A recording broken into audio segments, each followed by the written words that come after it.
Welcome to the MCAT Basics podcast, brought to you by the physicians at Med School Coach. Each week, Sam Smith breaks down high-yield MCAT topics so you can score as high as possible on test day. Hello, I am Sam Smith, and this is Sam's MCAT Basics. This podcast covers the most important topics put out on the AAMC MCAT each year, and I determined this list by going through all the official practice materials that the AAMC puts out, and also some third-party practice material, and just put together this big list of topics that consistently kept on showing up, and ranked those topics and made podcasts out of it. All right, so this lecture is going to cover a bunch of different topics related to learning. So what I'm going to do first is go through different parts of the brain that are associated with learning and talk about how these all work together to store bits of information and process them and kind of what takes place during learning. And this will include a little bit of talk on memory.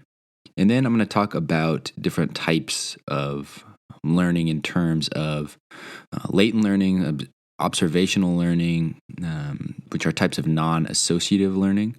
And then lastly, I'll talk about operant and classical conditioning, which are types of associative learning. And this kind of sounds like two different topics, but it really is kind of, they're tied to the same thing. They're both tied to learning. And you will see this material on one out of the 4 sections. That will be the psych-soc section of the MCAT, and I promise that you will see something on conditioning. There would be some kind of either classical conditioning, operant conditioning, or probably both, to be honest. That's a huge topic on the MCAT. So yeah, hope this helps. Hope you enjoy.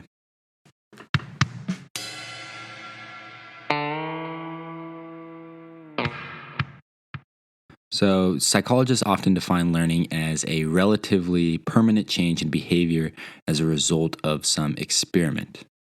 So in order for us to be able to learn, we basically got to take in information. We got to store that information in our brains that relates to some certain stimuli. And so these are called memories. And they are what allows us to learn. And I'm not going to go deep into detail on how learning works in terms of changes in neuroplasticity and neurotransmitters. I don't really understand that, first of all, and I don't really think you have to for the MCAT. What I am going to talk about is what I think is the most important part of learning in the brain, which is the structures in the brain that deal with the learning and memory and the different types of memory. Again, learning and memory are very interconnected. Think about those two concepts being very tied together. All right, so the first thing I want to talk about here is memory. So let's start by talking about the information processing model of memory. It essentially suggests that our brains take in information about our surroundings and store that information in a similar manner as like a calculator, right? We get inputs, our brain processes them, and then we spit out outputs in terms of our behavior. And of course, this is conceptual only because our brains are very complex, and it's not necessarily that we see something, process, and then output. We're obviously not computers, so that is just the information processing model is something that is conceptual only.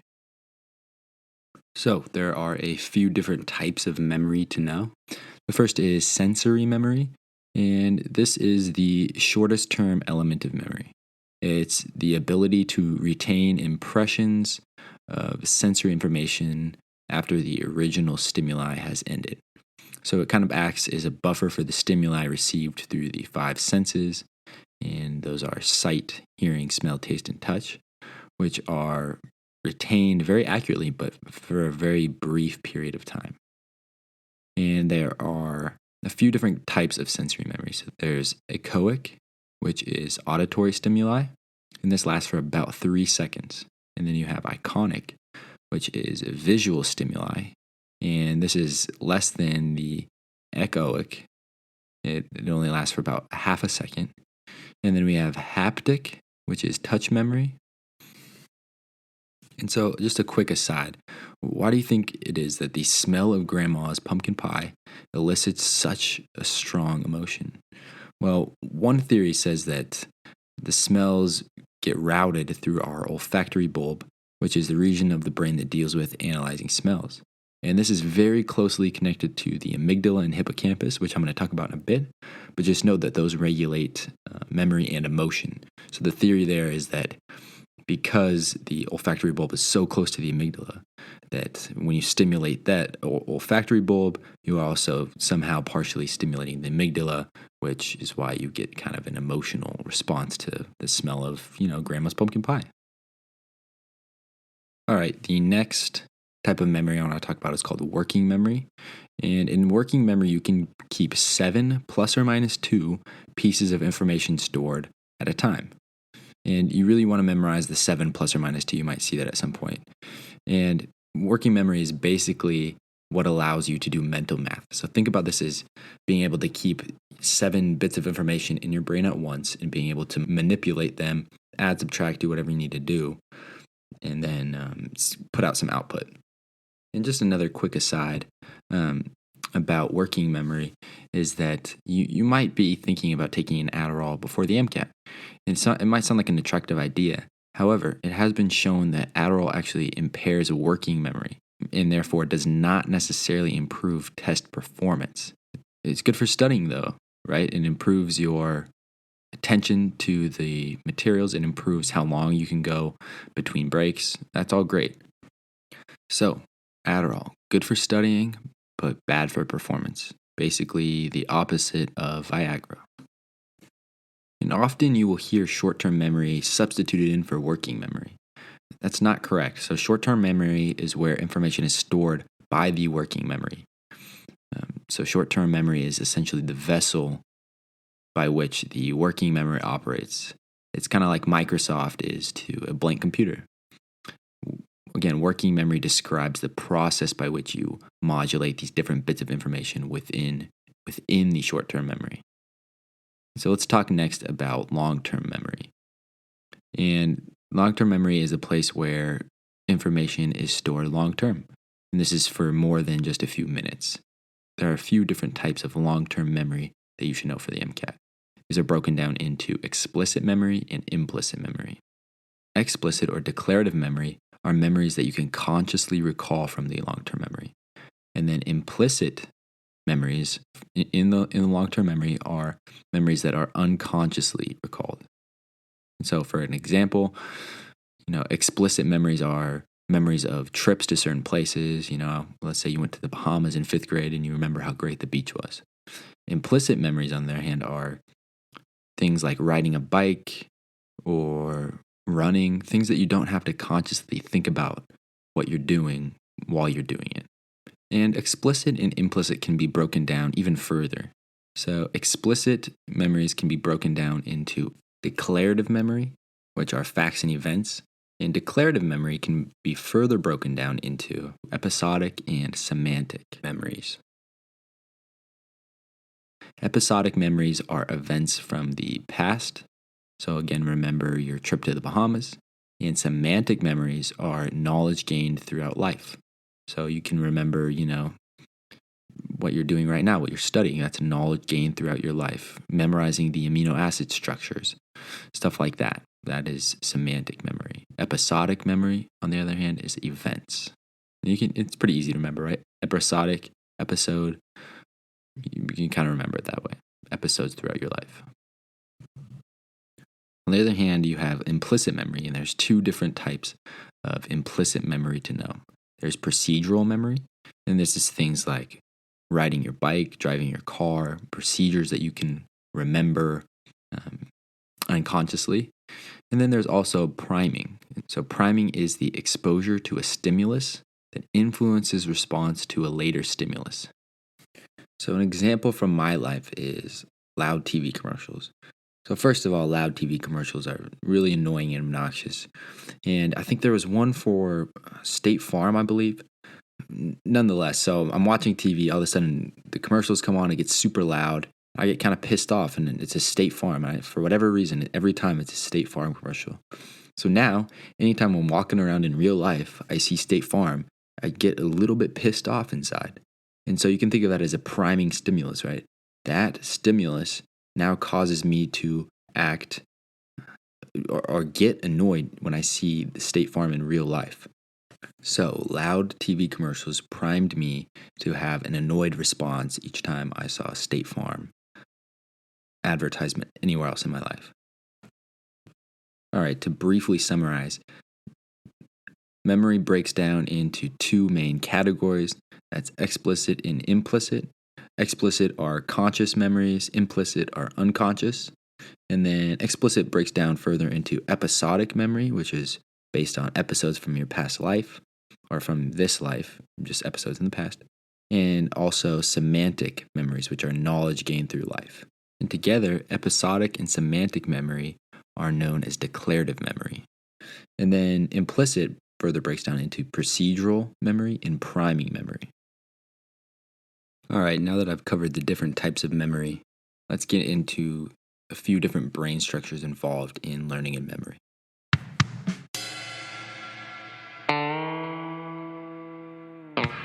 Before I start talking about the structures that underlie memory within the brain, let's get a brief understanding of how memory works. Well, what are the underlying principles there?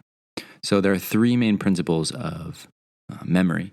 The first is encoding, the second is storage, and the third is retrieval. Encoding refers to the process through which information is learned. That's to say, essentially how information is taken in, understood, and altered to be able to be stored inside your brain. So that's encoding. And so you can think of this as like you're sitting watching a lecture, your teacher's talking, you're taking in auditory information, you're taking in visual stimulation. Maybe your teacher has a PowerPoint, they're showing you, they're flipping through slides, you're looking at it and you're listening. And you're putting these bits of information into your brain. These bits of information are being encoded into your brain. The second part of memory is storage. And so storage refers to how, where, and how long these bits of information are encoded or stored within the memory system. And the third step in learning and memory is retrieval. And retrieval is the process through which individuals access stored information and then use that information to either make decisions or base their behavior on that stored information. So you have to have some response to the stored information that you have. You learn, for instance, you're in class, you learned last Thursday that, the thyroid hormone thyroxidine increases metabolic rate. And so, you have that, you encoded that, stored that away in your long-term memory. And then now you have to retrieve that now when you're taking a test and, it asks you what the T3 hormone does. All right, so let's get into the different structures within the brain that are related to learning and memory. All right, so there are four main parts of the brain that play a role in memory. The first is the amygdala, the second is the prefrontal cortex, the third is the hippocampus, and the fourth is the cerebellum. All right, so let's start with the role of the amygdala. If you remember from the nervous system podcast, you'll remember that the amygdala plays a big role in emotion. And it has two kind of main roles in terms of memory. The first is that it helps encode memories. And so you can kind of think about it this way. So it's responsible for regulating emotion. So what happens when you come upon some kind of situation in which you have an emotional response? Let's say, the boogeyman's coming to get you and you get kind of scared. Well, now you are helping encode the boogeyman with fear. And so now you can put that memory into your long-term memory, right? You can encode that with fear. And the next time that stimulus is presented, you will have a fear response, right? You learned to fear the boogeyman. This is also a process called fear conditioning. And so the other way that the amygdala helps regulate learning and memory is it helps consolidate memories from short-term memory into long-term memory. So it plays a role in memory consolidation. So again, the two things to think about in terms of learning and memory that go along with the amygdala are, number one, it helps encode memories. You can think about the fear response. And then it also helps consolidate memories. All right, so the next structure is called the hippocampus. The hippocampus is mainly known to take memories from the short-term memory and consolidate them into long-term memories. So it plays a role in maintaining and establishing long-term memories. Next is the prefrontal cortex. And so the prefrontal cortex plays a role in short-term memory and working memory. You can think of working memory as the kind of memory that you would use for mental math. So, you have bits of information and you're kind of manipulating them in your head. So the prefrontal cortex plays a big role in both short-term and working memory. The last structure that I want to talk about in terms of memory is the cerebellum. The cerebellum is known to regulate procedural memory. And so again, procedural memory is memories that can be recalled unconsciously and be applied to some task. So this is something like riding a bike, right? You're not kind of actively remembering how to ride a bike each time you do it. That's stored in your procedural memory, which then can be unconsciously drawn upon in order to complete that task. All right, so that was a brief overview of 4 important structures in terms of learning and memory. The next thing I want to talk about is learning. So I'll get into different types of learning and then talk about conditioning.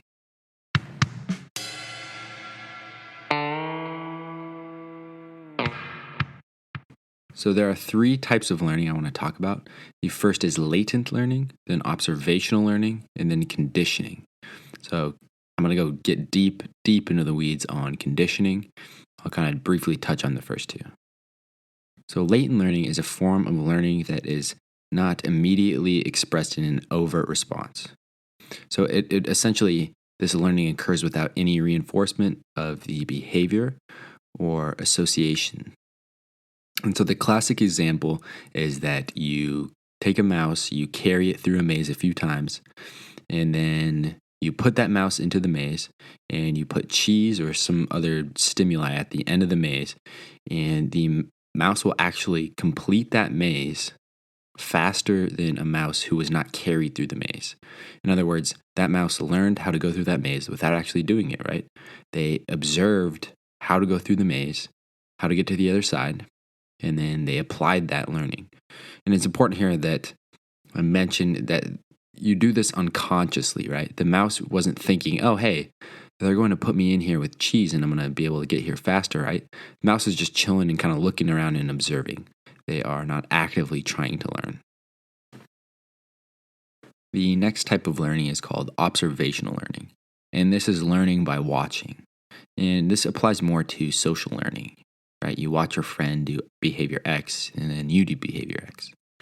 And this is distinct from latent learning because this requires you to actually concentrate and actively learn. In latent learning, you're just chilling, just kind of looking, and you're not actually trying to learn. But in this case, observational learning is you are watching a behavior occur and you're actively saying, oh, that's something I want to do. That's a behavior I want to pick up. All right, let's talk about conditioning. And again, this is probably the most important part of this podcast for the MCAT. There are 2 different types of conditioning. There is classical conditioning and there is operant conditioning. Classical conditioning, which is also known as Pavlovian conditioning, is learning through association and was first discovered by Pavlov, who was a Russian physiologist. You may remember him as the dog guy from psych class. And what he did is he conditioned dogs to respond to a bell, and that would make them salivate.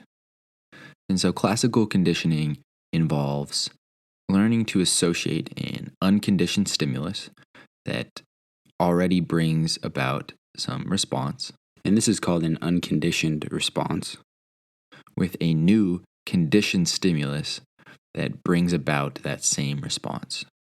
And here's how it works.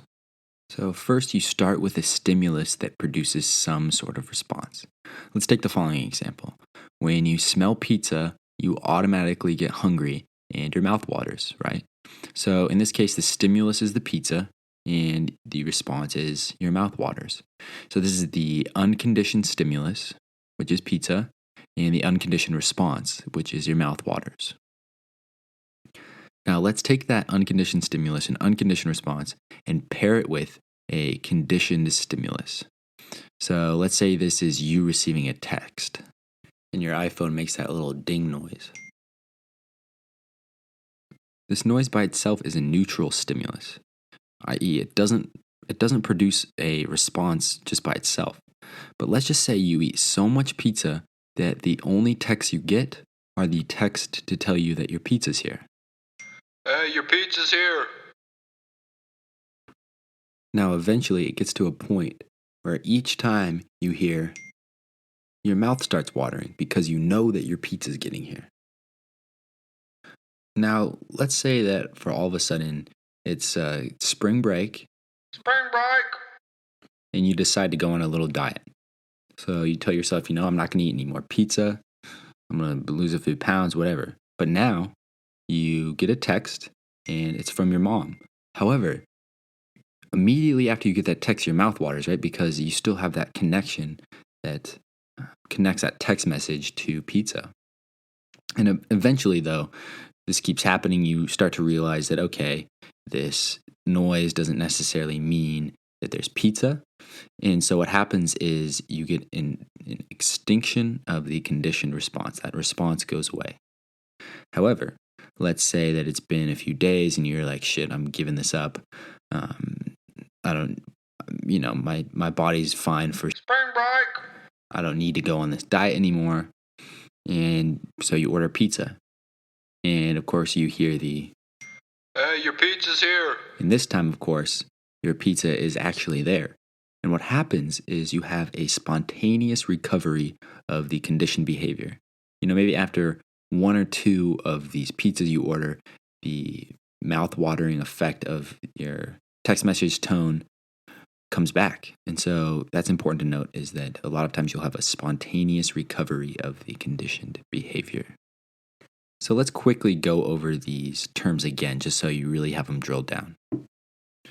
So the unconditioned stimulus is a stimulus that elicits or triggers a response that is innate or happens naturally, right? And it doesn't need practice or training to occur. And the response that an unconditioned stimulus elicits is called the unconditioned response. On the other hand, a conditioned stimulus is an initially neutral stimulus that becomes able to elicit a new response when it reliably predicts an unconditioned stimulus. And lastly, the conditioned response is the response that the conditioned stimulus triggers. So that is a brief introduction into classical conditioning. Very important to know the difference between all these terms and how to apply them to real life situations, especially when it is spring break and you want pizza. All right, so next let's talk about operant conditioning. So operant conditioning was developed by B.F. Skinner, which in itself is it's honestly kind of a horrible sounding name. However, it's a method of learning that occurs through rewards and punishments. And Skinner identified 3 types of responses that can follow behavior. So these are also called operants. So when you hear operant, just think of response. So there are neutral operants, and these are responses from the environment that neither increase nor decrease the probability of behavior being repeated. You also have reinforcers, which are responses from the environment that increase the probability of a behavior being repeated. And reinforcers can either be positive or negative. And then he also noticed that punishers had the ability to modulate behavior. So punishers are responses from the environment that decrease the likelihood of behavior being repeated. And it's important to note that punishment weakens behavior. Any type of behavior, it weakens the behavior that you would like it to weaken. And it is important to note that there is both positive and negative punishment. So let's go over each of these and kind of talk about what they mean. So we'll start with reinforcement, positive and negative. So positive reinforcement is something you add to increase a behavior. On the other hand, negative reinforcement is when you remove something to increase a behavior. Then you have positive punishments, which is something that you add to decrease behavior. And the last one is negative punishment, which is removing something to decrease behavior. So let's give examples of these from the perspective of a parent. So the example of a positive reinforcement would be giving your kid candy for acting good or doing well on a test. On the other hand, negative reinforcement would be something like taking your kid's phone away in order for them to do their homework, right? You're removing some kind of stimulus or you're removing something in order for them to increase their behavior. That's actually not quite right. The example I just gave was a parent taking away a phone from a student who's not doing their homework in order to increase the behavior of doing homework. That is a negative punishment. In a negative reinforcement, an adverse stimulus is removed once a desired behavior is performed.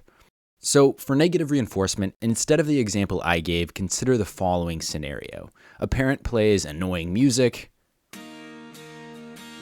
until a student finishes each problem that they're working on. In this example, an adverse stimulus is present, that's Nickelback, until a certain behavior is performed. That behavior, of course, is the student finishing one of their homework problems. And that is negative punishment. Thanks to Sari for pointing this error out to me. Then you would have positive punishment. So that could be something like giving them a beating. Just kidding, don't do that. But that would be positive punishment. And then lastly, for negative punishment, this would be taking away your kid's phone in order for them to stop acting like a jackass. So again, that's taking away something to decrease behavior. That is a negative punishment. So the classic experiment that Skinner performed was done in these boxes called Skinner boxes. So Skinner boxes were essentially these enclosed boxes where he would keep mice and rats. And what he would have them do is he'd have them respond to some stimulus, usually a light or even electric shock, and they would have to press a lever. And then in return for pressing that lever, when they saw the stimulus, they would receive some kind of reward, usually in the form of food. And so in doing this, he tested out a bunch of different reinforcement schedules. So let's go into these different reinforcement schedules. There are 5 different types of reinforcement schedules. There is continuous reinforcement, there is fixed ratio and variable ratio reinforcement, and then there is interval variable and interval fixed schedules. So we'll go through all 5 of these. Before I get into these reinforcement schedules, I want to briefly mention 2 measures of how good a schedule is. So the first one is response rate, which in the case I'm about to present is the rate at which the lever was pressed, or how many responses per time occurs. And so obviously if you have more responses per time, that is going to be considered a better schedule. The second variable is extinction. So this is essentially how quickly a behavior is gone after reinforcement has been stopped. So in the case of these mice or these rats, this is how long it took the rats to stop pressing the lever after the reward, i.e. food, was stopped. So in this case, the longer it takes for a behavior to go extinct, the better the reinforcement schedule is. A long time for a behavior to go extinct is also known as a low extinction rate. Kind of confusing. So the first reinforcement schedule to know is continuous reinforcement. So let's go back to the mouse example. So in continuous reinforcement schedule, the mouse is positively reinforced every time they press the lever. So every single time they press the lever. And so this schedule results in a very slow response rate, right? Because they know that every time they press it, they're going to get it. So they don't really have to have a fast response. And it is also very prone to a high extinction rate. This will go extinct very fast.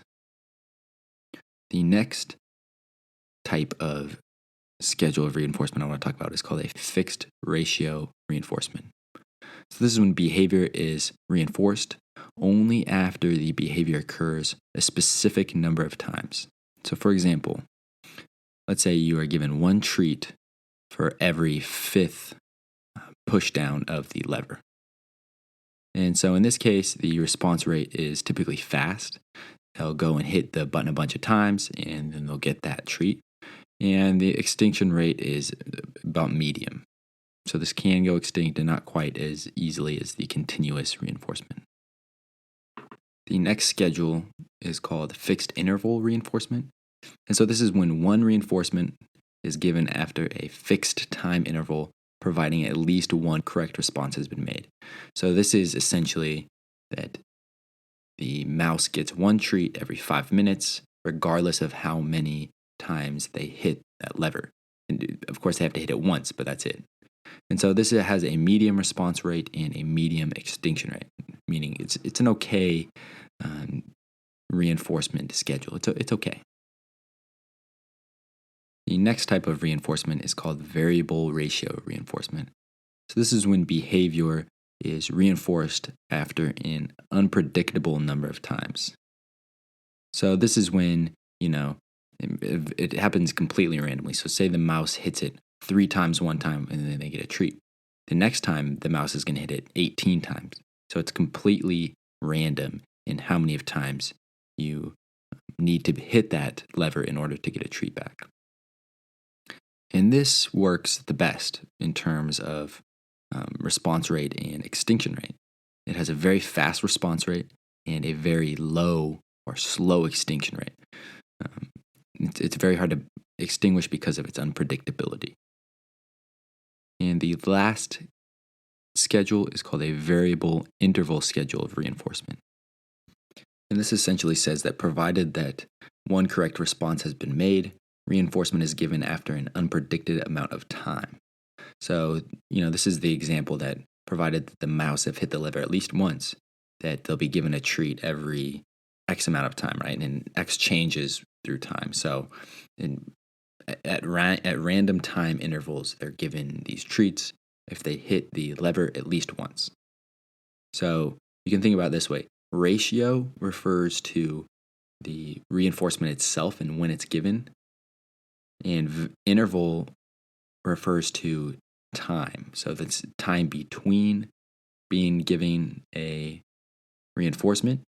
And ratio is how often the behavior has to occur in order to receive a reinforcement. And the last term I want to mention that goes along with operant conditioning is called shaping. And so shaping occurs when over successive periods of time, you eventually get to some behavior through operant conditioning. In other words, shaping is the process of reinforcing successively closer and closer approximations of a desired behavior till you reach that behavior. So an example would be potty training your kid, right? So not that I've ever done this, but what I'm guessing happens, and I'm pretty sure, I really don't really know what you do with kids, but I do know that you have to potty train them. And so what I'm guessing happens is, okay, go poop in the grass over here. And so your kid poops in the grass over there and you give them a doggy biscuit. And so after that occurs, you tell them, okay, now poop in this little cup that I brought outside. Okay, cool. They do that, you give them another doggy biscuit.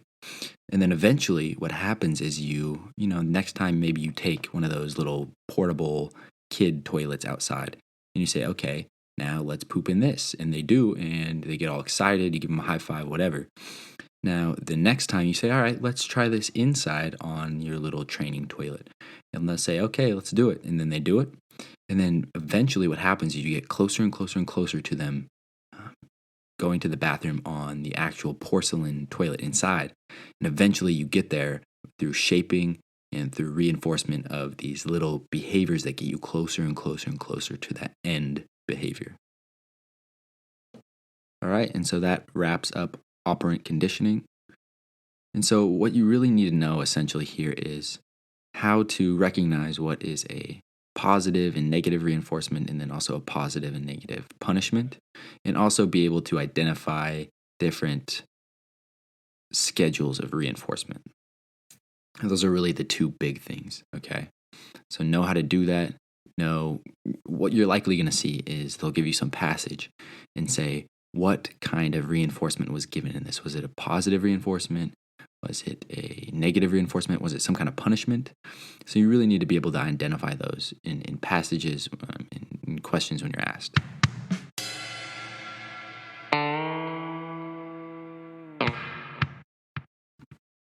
All right, and that concludes the Learning and Memory podcast. I hope this helps you in your studying, and good luck to those of you who are taking the MCAT very soon.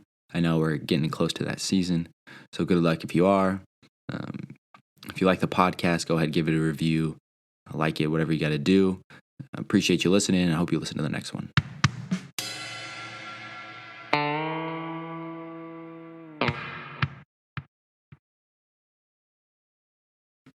All right, so now time for the MCAT advice of the day. So today I want to briefly mention, and this kind of applies to you, those of you who are taking the MCAT very soon. In the last few days before you take the MCAT, maybe a day or two before, give yourself a day off and really just kind of, if possible, let your mind kind of wander away from it. Because what's going to happen is it's going to be pretty hard to fall asleep the night before, right?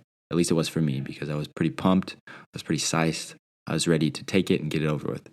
But because of that, you can kind of psych yourself out. And so what I think is pretty important is the day before, make sure that you relax, maybe get a good workout in so you'll sleep better. Kind of try to get your mind away from the MCAT, because the next day is going to be, it's going to be do or die. So my advice to you is take a day or two off before the MCAT, relax, let yourself kind of recover. And then that way, when you are taking the MCAT, you're completely focused and fresh. Each episode of MCAT Basics is brought to you by Med School Coach. To access Med School Coach services, including MCAT tutoring and medical school admissions advising, visit our website at medschoolcoach.com. Good luck as you prepare for the MCAT, and we hope you tune in again next time. Come on, Murph. I'm trying to podcast over here, dude. Hey, what are you doing? Hey. Sam's MCAT Basics is written, produced, and recorded by Murph the dog. Special thanks to Murph the dog for this episode.